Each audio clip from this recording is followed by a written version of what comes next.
Hello students, good morning, जय हिंद। मैं Vipin sir और जीविका केमिस्ट्री क्लासेस में आपका एक बार फिर से स्वागत है। हेलो स्टूडेंट्स, आप पढ़ रहे हैं क्लास 11 चैप्टर नंबर 4 आप पढ़ रहे हैं ना। क्लास 11 का चैप्टर नंबर 4 आप कंप्लीट कर रहे हैं। चैप्टर नंबर 4 में आपके पास 5 पार्ट आ चुके हैं। ये आपके पास 6वां पार्ट आ रहा है, ठीक है ना। कौन सा पार्ट आ रहा है? 6वां पार्ट आपके पास आ रहा है। तो देखिएगा 6वें पार्ट में क्या है। आइए देखते हैं कि आपने 5वें पार्ट में हाइड्रोजन बॉन्ड पढ़ा था, है ना। हाइड्रोजन बॉन्ड पढ़ा था और आप जो 6वें पार्ट में पढ़ने जा रहे हो हाइड्रोजन बॉन्ड से संबंधित कुछ शॉर्ट आंसर्स हैं जो क्वेश्चन है पूछे जाते हैं, उनके बारे में आप पढ़ने जा रहे हो। तो आपका जो क्वेश्चन नंबर फर्स्ट है, यानी कि पहला क्वेश्चन है, वो ये है कि साधारण ताप पर, लिख सकते हैं क्वेश्चन है हमारा, साधारण ताप पर H2O द्रव है जबकि H2S गैस क्यों? ठीक है ना। साधारण ताप पर हमारा H2O द्रव है, ये शॉर्ट आंसर बनते हैं और पूछे भी जाते हैं, कंपटीशन के भी लायक होते हैं। साधारण ताप पर H2O द्रव है जबकि H2S गैस। कह रहा है H2S गैस है तो ऐसा क्यों है? ठीक है ना। दोनों में हाइड्रोजन समान मात्रा में 2 भाग और 2 भाग है, तो कह रहा है कि एक गैस है और एक द्रव है, ऐसा क्यों होता है? तो बड़ी सिंपल सी आंसर हम देंगे इसका कि H2O में, यानी जल में, ठीक है ना, H2O में हाइड्रोजन बंध उपस्थित होता है। H2O में हाइड्रोजन बंध उपस्थित होता है, या कह सकते हैं कि H2O में हाइड्रोजन बंध पाया जाता है। ठीक है ना, H2O में हाइड्रोजन बंध पाया जाता है, जिसके कारण इसके अणुओं के मध्य, जिसके कारण इसके अणुओं के मध्य H2O में हाइड्रोजन बंध उपस्थित होता है, जिसके कारण इसके अणुओं के मध्य अधिक आकर्षण बल उत्पन्न हो जाता है।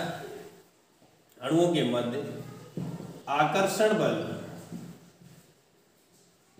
प्रबल हो जाता है।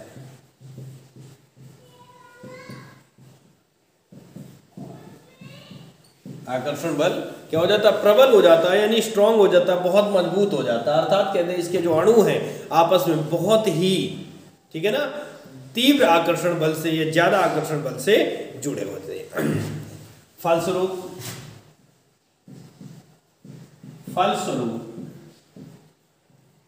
यह संघनित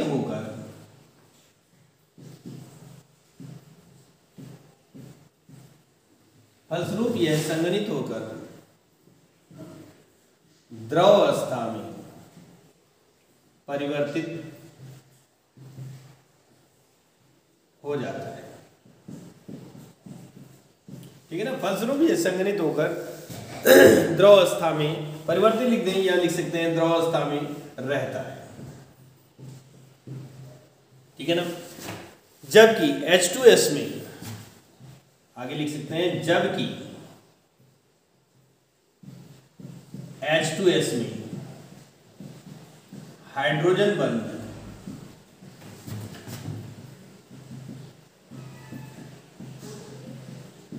नहीं पाया जाता। जबकि H2S में हाइड्रोजन बंध नहीं पाया जाता है, फलस्वरूप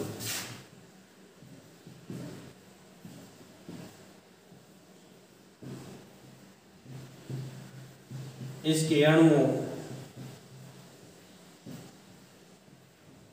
के मध्य लगने वाला आकर्षण बल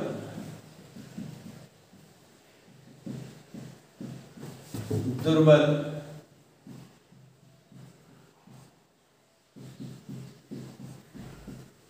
होता है। ठीक है ना। यानी जो आकर्षण बल अणुओं के मध्य लग रहा है वो दुर्बल होता है, और यह गैस अवस्था में रहता है।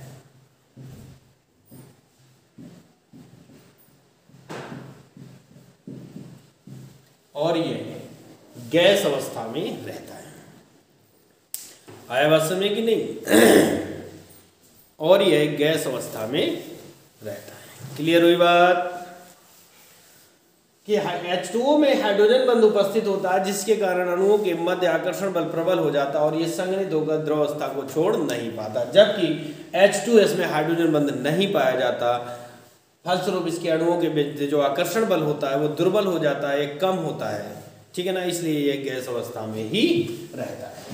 आया समझ में? इस तरह से आपका ये पहला क्वेश्चन कंप्लीट होता है। अब आपका दूसरा क्वेश्चन है, क्वेश्चन नंबर 2 है, कह रहा है HCl एक प्रबल अम्ल है जबकि HF दुर्बल। HCl एक प्रबल अम्ल है जबकि HF दुर्बल अम्ल।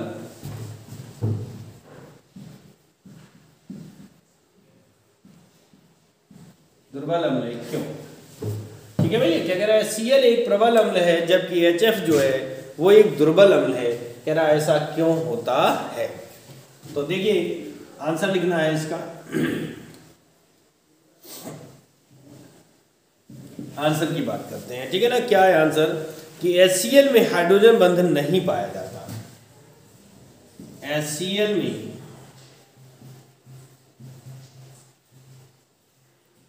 हाइड्रोजन बंध नहीं पाया जाता है, ठीक है भाई। HCl में जो है हाइड्रोजन बंध नहीं पाया जाता है, इसलिए यह आसानी से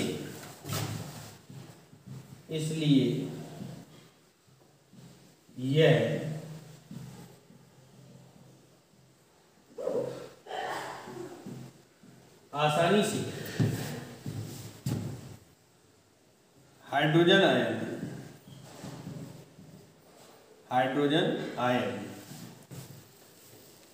त्याग कर देता है।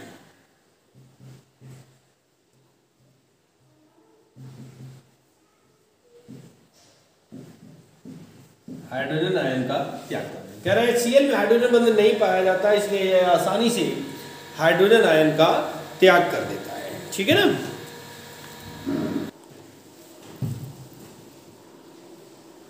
ठीक है, तो हाइड्रोजन आयन का त्याग कर देता है, जबकि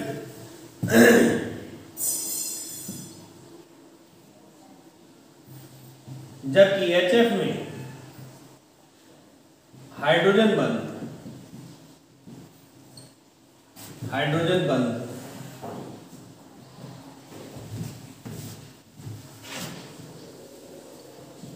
नहीं पाया जाता है,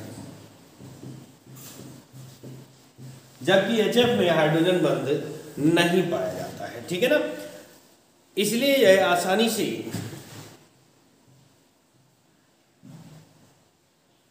सॉरी उल्टा हो गया, जबकि HF में हाइड्रोजन बंध पाया जाता है, इसलिए ये आसानी से हाइड्रोजन आयन यानी कि H+ का त्याग नहीं करता।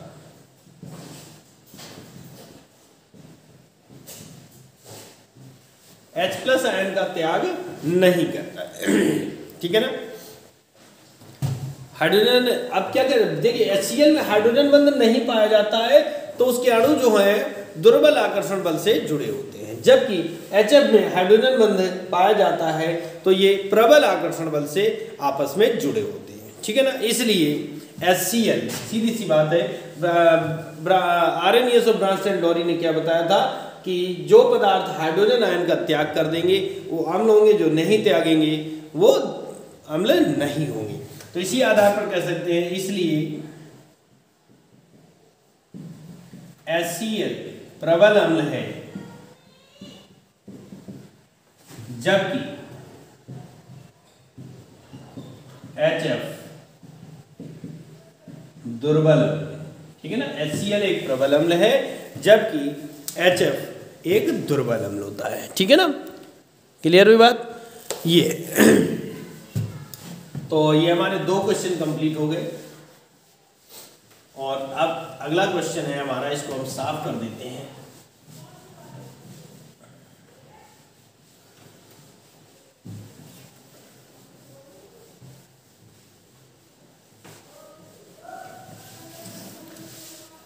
क्वेश्चन है हमारा,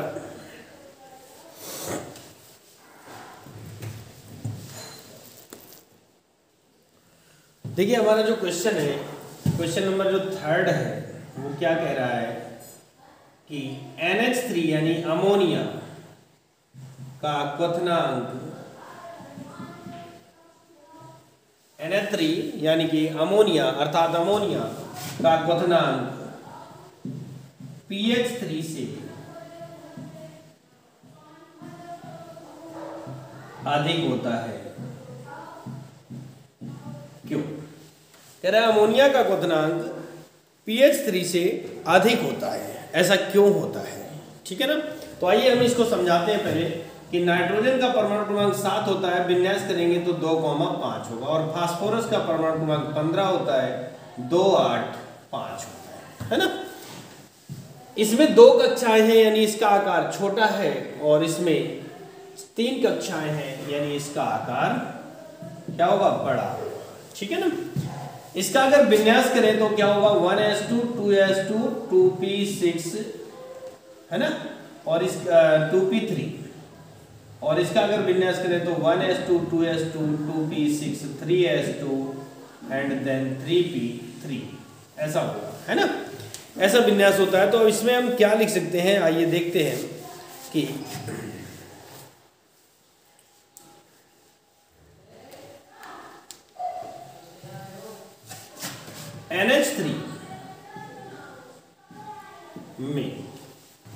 NH3 में नाइट्रोजन, NH3 में नाइट्रोजन यानी कि N का आकार, NH3 में नाइट्रोजन का आकार छोटा एवं नाइट्रोजन का आकार कैसा है? छोटा है, एवं वैद्युत ऋणात्मकता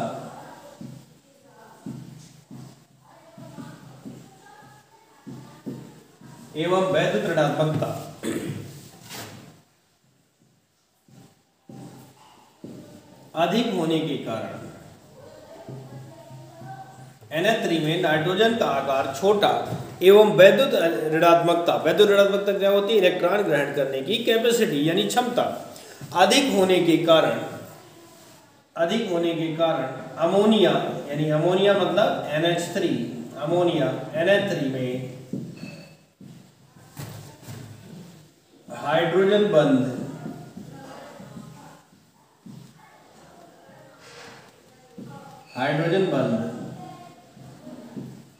उपस्थित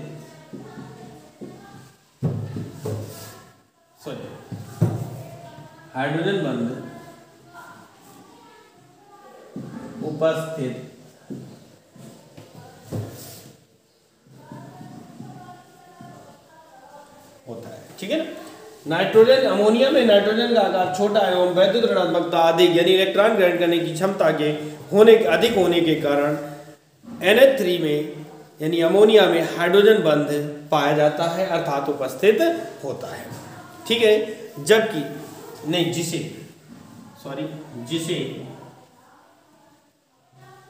तोड़ने के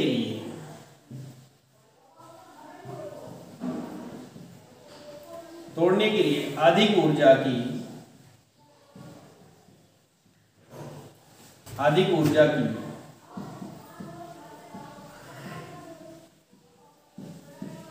आवश्यकता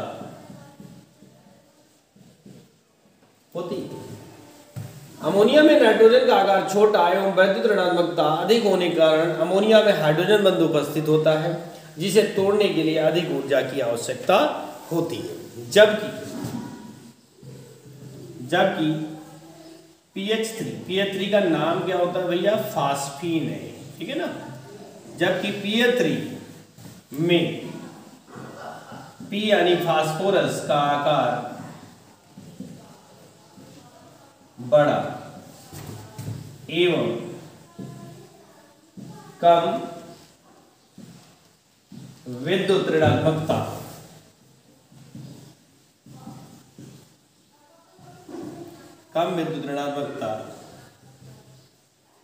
होने के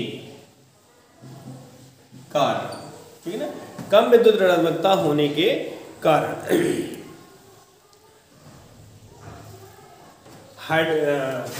pH3 में हाइड्रोजन बंध नहीं पाया जाता।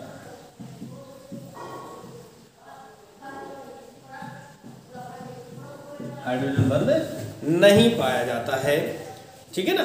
इसलिए इसे तोड़ने के लिए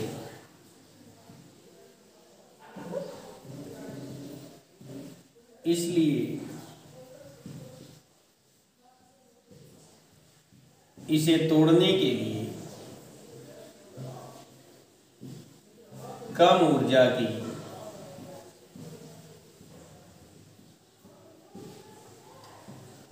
आवश्यकता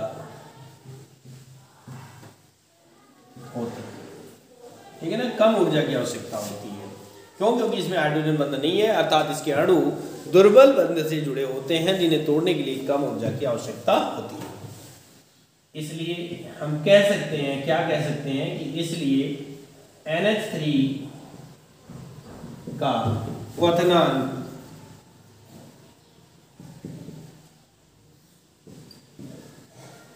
pH3 से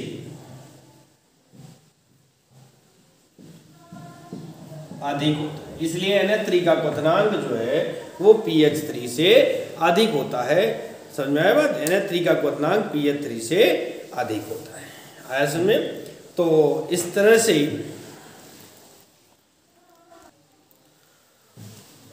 से आपके शॉर्ट आंसर यानी हाइड्रोजन बॉन्ड से रिलेटेड, हाइड्रोजन बंध से रिलेटेड जो शॉर्ट आंसर थे वो मैंने आपको करवा दिए, ठीक है ना। अब इसके आगे का जो टॉपिक होगा वो आपके अगले पार्ट में आएगा, जैसे कि आपका ओवरलैपिंग है, सिग्मा बॉन्ड है, पाई बॉन्ड है, वो आपको अगले वीडियो में मिलेगा, ठीक है ना। तब तक के लिए नमस्कार, जय हिंद, जय भारत।